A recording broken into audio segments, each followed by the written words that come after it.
នេះគឺជារបៀប live វីដេអូនៅក្នុង channel YouTube ជាមួយនឹង OBS Studio ដើម្បីឆាប់បាននៅ 4000 ម៉ោង អញ្ចឹងជំហានបន្ទាប់ដើម្បីធ្វើយើងចូលទៅកាន់ channel YouTube របស់យើងមក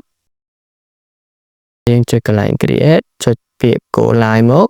អូខេយើងរងចាំបន្តិចខ្ញុំចុច close សិនអូខេយើងរងចាំបន្តិចទៀត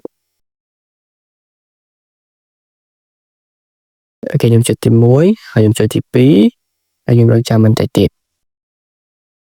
អូខេខ្ញុំចុច close ខ្ញុំចុច next ខ្ញុំចុច next ខ្ញុំចុច next ខ្ញុំចុច done បន្ទាប់មកខ្ញុំចុច copy ឲ្យកន្លែង stream key ហ្នឹងណាអូខេហើយខ្ញុំចូលទៅ OBS Studio មកបន្តមកទៀតខ្ញុំចុចកន្លែងសញ្ញាបូកកន្លែង media source ហើយអូខេហើយខ្ញុំប្រើទៅរកវីដេអូដែលខ្ញុំធ្វើការ live អូខេអញ្ចឹងនេះគឺជាវីដេអូដែលខ្ញុំត្រូវធ្វើការ live ខ្ញុំចុចអូខេអញ្ចឹងកន្លែងនេះយើងដាក់ tick ទាំងអស់មកគេខ្ញុំចុច tick តែលុបមួយបានហើយចុចអូខេបន្តមកខ្ញុំធ្វើការសារ៉េនៅទំហំវីដេអូដើម្បីឲ្យត្រូវជាមួយនឹងវីដេអូដែលខ្ញុំបានកាត់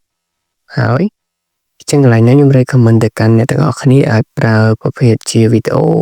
ចាប់ពី10នាទីឡើងទៅ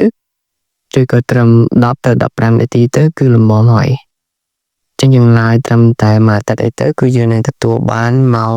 4000មកហើយបើសិនជាយើង live ទៅមាន view មើលច្រើនដែរមើលច្រើនគួរសមចឹងណា